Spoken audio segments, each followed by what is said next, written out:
5월 11일 오늘의 말씀은 사무엘상 2장 11절에서 26절입니다. 엘가나는 라마의 자기 집으로 돌아가고 그 아이는 제사장 엘리 앞에서 여호와를 섬기니라. 엘리의 아들들은 행실이 나빠 여호와를 알지 못하더라.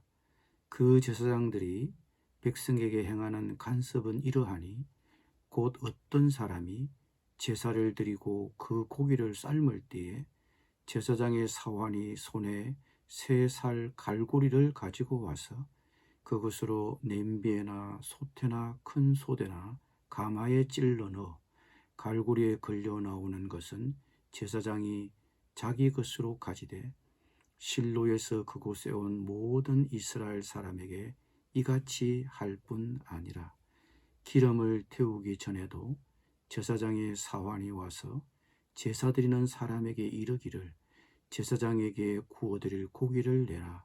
그가 내게 삶은 고기를 원하지 아니하고 날 것을 원하신다 하다가 그 사람이 이르기를 반드시 먼저 기름을 태운 후에 내 마음에 원하는 대로 가지라 하면 그가 말하기를 아니라 지금 내게 내라.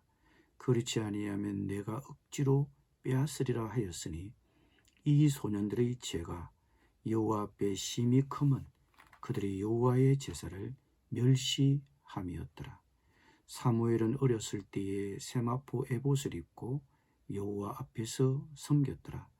그의 어머니가 매년 드리는 제사를 드리러 그의 남편과 함께 올라갈 때마다 작은 겉옷을 지어다가 그에게 주었더니 엘리가 엘가나와 그의 아내에게 축복하여 이르되 여호와께서 이 여인으로 말미암아 네게 다른 후사를 주사 이가 여호와께 간구하여 얻어 바친 아들을 대신하게 하시기를 원하노라 하였더니 그들이 자기 집으로 돌아가며 여호와께서 한나를 돌보시사 그로 하여금 임신하여 세 아들과 2딸을 낳게 하셨고 아이 사무엘은 여호와 앞에서 자라니라.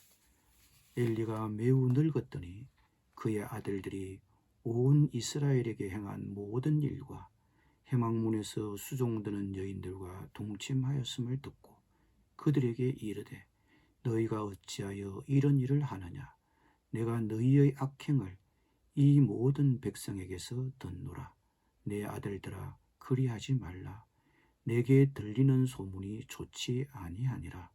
너희가 여호와의 백성으로 범죄하게 하는도다.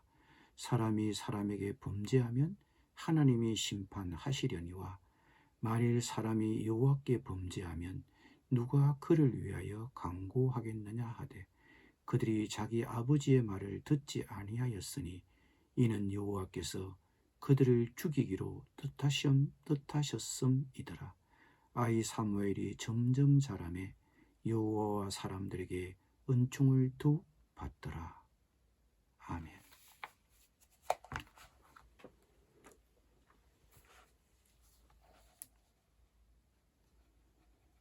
우리는 오늘 본문에서 뚜렷한 대조를 2사람을 통해 볼 수 있습니다. 그 2사람은 엘리 제사장의 2아들과 한나의 아들 사무엘입니다. 한나는 젖을땐 2살 남짓한 아들을 제사장 엘리에게 맡기고 집으로 돌아갑니다. 한나의 아들 사무엘은 어린 나이에 엘리 제사장의 도제가 되어 엘리 밑에서 전임 사역자가 되기 위한 견습생 생활을 일찍부터 시작한 것입니다. 한나는 어린 아들 사무엘을 엘리에게 맡긴 후에 해마다 손수 만든 제사장 가운을 만들어서 성소에서 자라고 있는 아들에게 가지고 와서 새 가운을 입혔습니다. 비록 어린 나이에 부모와 떨어져 성소에서 생활하고 있는 아들이었지만 사무엘의 부모들은 어린 사무엘이 제사장으로 잘 자라도록 격려하고 축복한 것입니다. 이런 한나의 정성과 사랑을 지켜본 제사장 엘리는 이들 부부를 축복해 주었습니다. 엘리가 엘가나와 그의 아내에게 축복하여 이르되 여호와께서 이 여인으로 말미암아 내게 다른 후사를 주사 이가 여호와께 간구하여 얻어 바친 아들을 대신하게 하시기를 원하노라. 엘리의 축복을 받은 후 엘가나와 한나는 사무엘을 얻은 후 3남 2녀를 더 낳았습니다. 4, 5년 동안 매해 자식을 얻은 것입니다. 반면에 엘리 제사장의 두 아들은 행실이 나빠 여호와를 알지 못했다고 12절은 말하고 있습니다. 하나님 무서운 줄 모르고 제멋대로 행동한 것입니다. 그 한 가지 예로 그들은 하나님께 바쳐질 제물을 도중에 가로챘습니다. 그리고 이들의 악행은 한 걸음 더 나아가 얼마 후에는 사환을 시켜 기름을 태우기도 전에 생고기채 제물을 강탈했습니다. 원래 제물로 바쳐진 고기의 일부는 제사장이 자기 양식으로 가지도록 했습니다. 그렇지만 제사가 드려진 후에 가져가야 했습니다.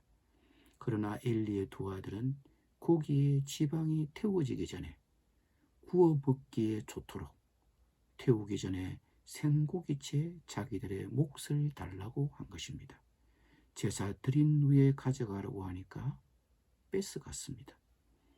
엘리 제사장의 아들들은 이처럼 제멋대로였습니다. 그런데 그들은 여기에 머물지 않았습니다. 22절에 의하면 엘리의 아들들은 회막문에서 일하는 여인들과 동침했습니다. 범죄의 장소가 성소의 회막문 앞이었습니다. 그들의 이런 범죄는 거기를 출입하는 사람들에게 공공연히 알려질 수밖에 없었습니다. 그럼에도 불구하고 이런 소문을 들은 아버지 엘리 제사장은 이들의 악행을 바로잡지 못했습니다. 아버지 엘리는 아들들을 불러놓고 꾸지람을 했습니다. 너희가 어찌하여 이런 일을 하느냐? 내가 너희의 악행을 이 모든 백성에게서 듣노라. 내 아들들아 그리하지 말라. 내게 들리는 소문이 좋지 아니하니라. 너희가 여호와의 백성으로 범죄하게 하는도다. 아버지 엘리의 꾸지람은 너무 무기력합니다. 엘리의 책망은 진정성이 보이지 않습니다. 하나님께 대한 통절한 참회의 심정도 느껴지지 않습니다. 자녀들은 아버지의 꾸지람을 듣고도 묵살해 버렸습니다. 그래서 25절은 이렇게 말합니다. 사람이 사람에게 범죄하면 하나님이 심판하시려니와 만일 사람이 여호와께 범죄하면 누가 그를 위하여 간구하겠느냐 하되 그들이 자기 아버지의 말을 듣지 아니하였으니 이는 여호와께서 그들을 죽이기로 뜻하셨음이더라. 자녀의 악행을 바로잡지 못한 엘리에 대하여 하나님은 어린 사무엘을 불러놓고 3장 13절에서 이렇게 말씀하셨습니다.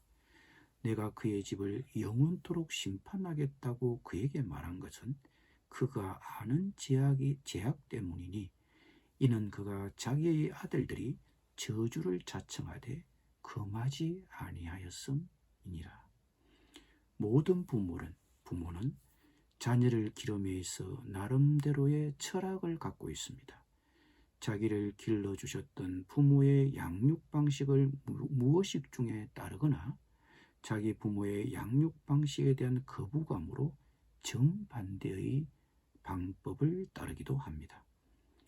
여러분의 자녀 양육의 철학은 어떤 것입니까? 배우자도 여러분과 같은 생각을 갖고 있습니까? 자녀 양육에 대한 성경의 가르침은 분명합니다. 자녀에 대하여 부모는 부모로서의 권위를 행사해야 합니다. 하나님이 엘리에 대하여 하신 말씀이 이것을 보여줍니다. 엘리는 자기의 아들들이 저주를 자청하되 금하지 아니하였습니다. 자녀의 잘못을 보고도 고치려 하지 않은 것입니다. 꾸중을 하긴 했지만 거기까지였습니다. 성경은 분명히 말씀합니다. 아이의 마음에는 미련한 것이 얽혔으나 징계하는 채찍이 이를 멀리 쫓아내니라. 잠언 22장 15절의 말씀입니다. 채찍과 꾸지람이 지혜를 주거늘 임의로 행하게 버려둔 자식은 의미를 욕되게 하느니라. 잠언 29장 15절 말씀입니다. 자식을 제대로 훈육하는 부모에게는 성경은 두 가지를 약속해 주셨습니다. 잠언 29장 17절 말씀입니다. 내 자식을 징계하라.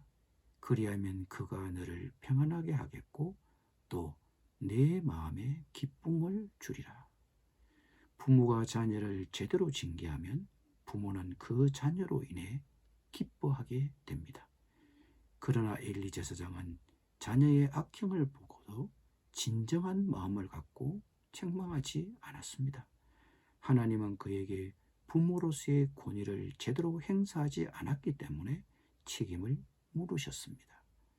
내가 그의 집을 영원토록 심판하겠다고 그에게 말한 것은 그가 아는 죄악 때문이니 이는 그가 자기의 아들들이 저주를 자청하되 금하지 아니하였음이니라.